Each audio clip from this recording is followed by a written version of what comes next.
Hello everyone. आज आप लोग जानोगे कि डी फार्मेसी, जिसे हम डिप्लोमा इन फार्मेसी भी कहते हैं, उसके सेकंड ईयर में आपको कौन कौन सी बुक्स पढ़नी पड़ेंगी। तो उनमें से पहली बुक जो आपके सामने आती है वो है फार्मास्यूटिकल केमिस्ट्री सेकंड। इसमें से फार्मास्यूटिकल केमिस्ट्री वन आप फर्स्ट ईयर में पढ़ चुके हो। सेकंड ईयर में आपको फार्मास्यूटिकल केमिस्ट्री सेकंड पढ़नी है। इस बुक के अंदर आपको क्या पढ़ना पड़ेगा, किसी भी पर्टिकुलर बीमारी के बारे में आपको पढ़ना पड़ेगा कि वो बीमारी होती किसकी वजह से है, फिर उस बीमारी को ठीक करने के लिए कौन सी दवाइयाँ यूज़ की जाती हैं, वो चीज़ें आप पढ़ोगे। और उन दवाइयों की फिर केमिकल प्रॉपर्टीज़ के बारे में आप फार्मास्यूटिकल केमिस्ट्री सेकंड के अंदर पढ़ोगे। फिर उसके बाद आपकी जो सेकंड बुक आती है उसे हम कहते हैं फार्माकोलॉजी। इस बुक के अंदर आप लोगों को क्या पढ़ना है, ठीक इसी की तरह किसी भी पर्टिकुलर बीमारी के बारे में आपको पढ़ना पड़ेगा कि वो बीमारी होती किस वजह से है और फिर वो हमारी बॉडी में किस तरह फैल जाती है। उसके बाद उसको ठीक करने के लिए कौन कौन सी दवाइयाँ काम में ली जाती हैं उसके बारे में आपको पढ़ना पड़ेगा। फिर वो जो दवाइयाँ हैं वो हमारे शरीर में जाके कैसे असर दिखाती हैं और कैसे उनका साइड इफ़ेक्ट होता है। ये आपकी सेकंड बुक है। उसके बाद आपको इसमें तीसरी बुक पढ़नी पड़ेगी, हॉस्पिटल एंड क्लिनिकल फार्मेसी, जिसे हम शॉर्ट फॉर्म में HCP भी बोलते हैं। इसके अंदर आप लोगों को पढ़ना पड़ेगा जैसे कि हम ऑपरेशन करने के दौरान जो भी इंस्ट्रूमेंट काम में लेते हैं उनके डायग्राम, उनके यूजेस और उनके नेम्स के बारे में आप लोगों को पढ़ना पड़ेगा। दूसरा कि एडवर्स ड्रग रिएक्शन क्या होती हैं। कुछ इसके अंदर आपका कुछ कंटेंट है वो कुछ इस तरीके से दे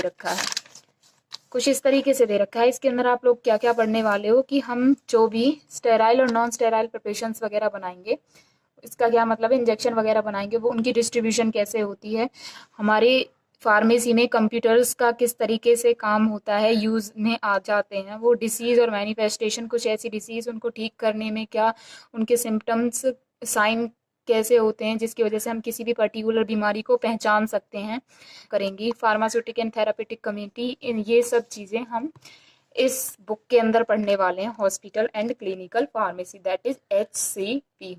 उसके बाद आपके पास नेक्स्ट सब्जेक्ट आता है that is pharmaceutical jurisprudence. Pharmaceutical jurisprudence, इस बुक के अंदर आप लोग क्या पढ़ोगे कि हमारी फार्मेसी के लिए कुछ लॉ बनाए गए हैं, कुछ कानून बनाए गए हैं।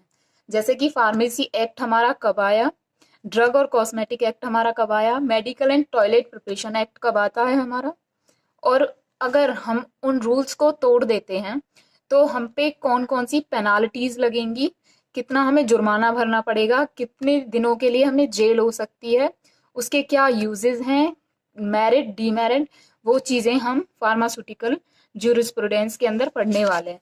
इसका कंटेंट कुछ इस तरीके से दे रखा है, जैसे कि आप लोग देखिए, the poison act and rule 1919, जो हमारा पॉइजन एक्ट है वो 1919 में आया था। सब्जेक्ट आता है that is drug store and business management, जिसे हम शॉर्ट फॉर्म में DSBM भी बोलते हैं। इस बुक के अंदर इसका जो नाम है वो ही आपको कर देता है क्लियर बिजनेस मैनेजमेंट।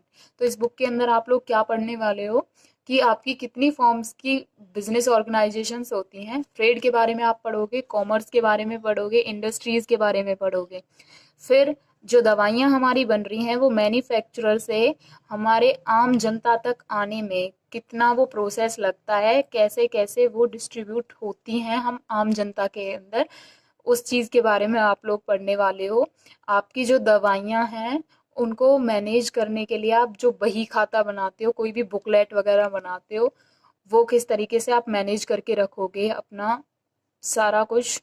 और एक मेडिकल स्टोर खोलने के लिए कि हमें कितनी जगह चाहिए, क्या क्या रिक्वायरमेंट्स होती हैं, कौन कौन सी टेक्निक्स होती हैं इन सब को मैनेज करने के लिए, वो सारी चीज़ें हम इस सब्जेक्ट के अंदर पढ़ने वाले हैं, drug store and business management.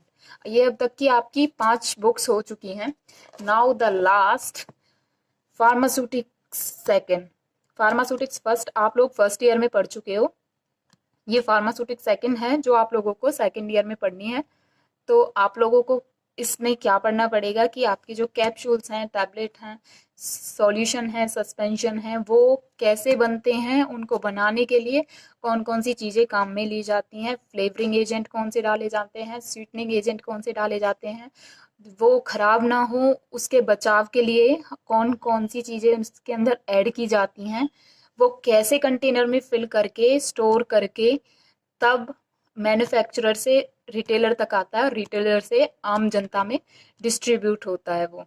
ये सारी चीज़ें आपको फार्मास्यूटिक्स सेकंड के अंदर पड़ेंगी। मतलब टोटली हमारी जो दवाइयों की फॉर्मुलेशन है वो बनती किस तरीके से हैं, इंजेक्शन से लेके टैबलेट तक, वो सारी चीज़ें आप लोग फार्मास्यूटिक्स सेकंड के अंदर पढ़ोगे।